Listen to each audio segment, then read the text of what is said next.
Hello बच्चों, चलिए हम इस प्रश्न को देखते हैं। एक विद्युत टेक्नीशियन को 1 किलोवोल्ट विभवांतर के परिपथ में 2 माइक्रोफेरड संधारित्र की आवश्यकता है। 1 माइक्रोफेरड के संधारित्र उसे प्रचुर संख्या में उपलब्ध हैं जो 400 वोल्ट से अधिक का विभवांतर वहन नहीं कर सकते।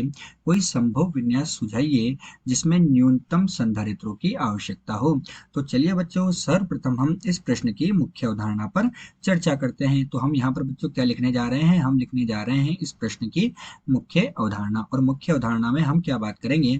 मुख्य अवधारणा में हम देख रहे हैं कि हमें क्या चाहिए, न्यूनतम संधारित्रों की आवश्यकता है। तो न्यूनतम संधारित्रों की आवश्यकता के लिए हमें क्या करना होगा? संधारित्रों को या तो हम श्रेणी क्रम में जोड़ सकते हैं या किस में जोड़ सकते हैं? समांतर क्रम में जोड़ सकते हैं।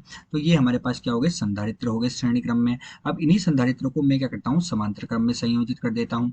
तो इन संधारित्रों को मैंने क्या किया? समांतर क्रम में संयोजित कर दिया। तो हमें संधारित्रों की न्यूनतम आवश्यकता है। भाई न्यूनतम संधारित्र है तो संधारित्रों को हम श्रेणी क्रम और समांतर क्रम में एक साथ अर्थात संयोजित रूप से संयुक्त कर सकते हैं। तो ये मैंने श्रेणी क्रम और समांतर क्रम को क्या कर दिया? संयुक्त रूप से लागू कर दिया। तो हमें संधारित्रों की न्यूनतम आवश्यकता का पता लगेगा। यही हमारे पास इस प्रश्न की मुख्य अवधारणा है। अब मुख्य अवधारणा के पश्चात हम देखते हैं कि हमें प्रश्न में क्या क्या दिया हुआ है। तो बच्चों, जब हम प्रश्न को ध्यान से पढ़ते हैं तो हमें पता लगता है कि हमें दिया है विभवांतर का मान V बराबर कितना? 1 किलोवोल्ट। 1 किलोवोल्ट का मतलब कितना हुआ बच्चों?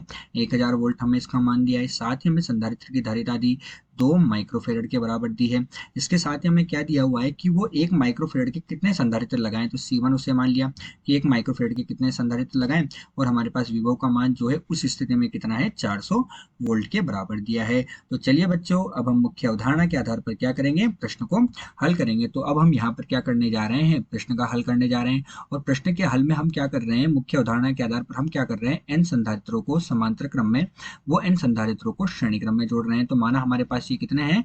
n संधारित्र हैं।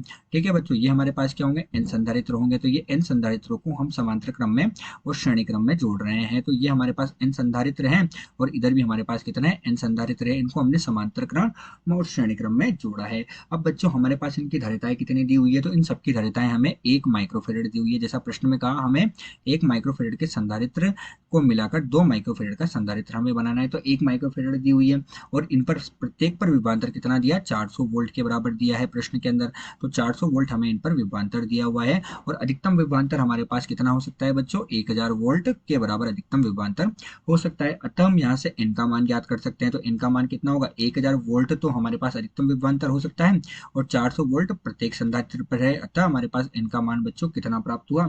n का मान हमें 2.5 प्राप्त हुआ। तो n को हम लगभग कितना ले सकते हैं? 3 के बराबर ले सकते हैं। n 3 आने का मतलब यह है कि हम 3 संधारित्रों को श्रेणी क्रम में और 3 को समांतर क्रम में जोड़ेंगे। अर्थात हम ये कहना चाहते हैं कि ये एक संधारित्र, ये दूसरा संधारित्र और ये तीसरा संधारित्र, और तीनों कितने हैं? 1-1 माइक्रोफेरड के हैं।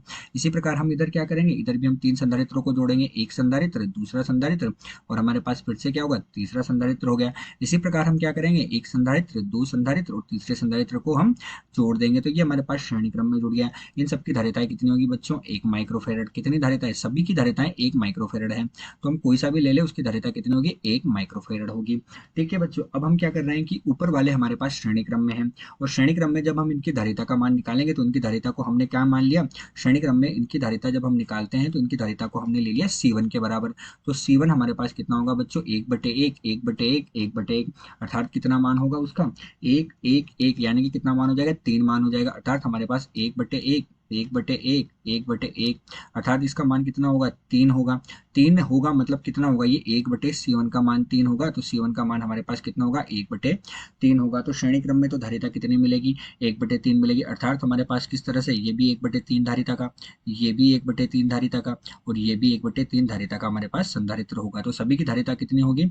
1/3, 1/3 और 1/3। इनकी धारिताएं हमारे पास माइक्रोफेरड में हो जाएगी बच्चों। अब माइक्रोफेरड में हो गई तो ये तीनों समांतर क्रम में आ गए। तो हमारा समांतर क्रम में धारिता कितनी है? C2 है। C2 हमारे पास कितना होगा बच्चों? 1/3, 1/3 और 1/3 कितनी बार जुड़ेगा बच्चों, ये n बार जुड़ेगा, क्योंकि हमने कितने संधारित्र लिए यहाँ पर, n संधारित्र लिए, तो C2 का मान हमारे पास कितना होगा बच्चों, C2 का मान हमारे पास हो जाएगा n/3 के बराबर, हमारे पास C2 का मान हमारे पास n/3 के बराबर हो गया। लेकिन हमें क्या करना है, हम 2 माइक्रोफेरेड के संधारित्र बनाना चाहते हैं। तो 2 माइक्रोफेरेड के संधारित्र बनाना चाहते हैं तो हम क्या करेंगे, n जो है n माइक्रोफेरेड जो है हमारे पास किसके बराबर हो जाएगा, n माइक्रोफेरेड हमारे पास 2 माइक्रोफेरेड के बराबर हो गया। तो n जब 2 माइक्रोफेरेड के बराबर हो जाएगा हमारे पास, तो यहाँ से हम n का मान ज्ञात करेंगे। तो n का मान जब हम ज्ञात करेंगे तो n का मान हमारे पास कितना प्राप्त होगा बच्चों, n का मान हमें 6 प्राप्त होगा। अब n का मान हमें 6 कैसे प्राप्त हुआ, तो यहाँ पर कितना है, n/3 है, अर्थात n का मान हमारे पास कितना हुआ बच्चों, 6 हमें प्राप्त हुआ। अर्थात हम क्या करेंगे, 6 संधारित्रों को जोड़ेंगे, मतलब 3-3 संधारित्र हम श्रेणी क्रम में और 6 तक लगाएंगे। इस प्रकार हमें कितने संधारित्र चाहिए, इस प्रकार हमें n बराबर 6 गुणा 3 अर्थात 18 संधारित्रों की आवश्यकता पड़ेगी। हम क्या करेंगे, 6 तो समांतर क्रम में और 3-3 संधारित्र श्रेणी क्रम में लगाएंगे, तो 6 तो पंक्ति हो गई और 3 हमारे पास श्रेणी क्रम में होंगे। इस प्रकार हमारे पास बच्चों हमें कितने संधारित्रों की आवश्यकता पड़ेगी, इस प्रकार हमें 18 न्यूनतम संधारित्रों की आवश्यकता पड़ेगी। अतः दिए गए प्रश्न में न्यूनतम संधारित्रों की संख्या 18 होगी। आशा करते हैं आपको प्रश्न समझ आया होगा। धन्यवाद।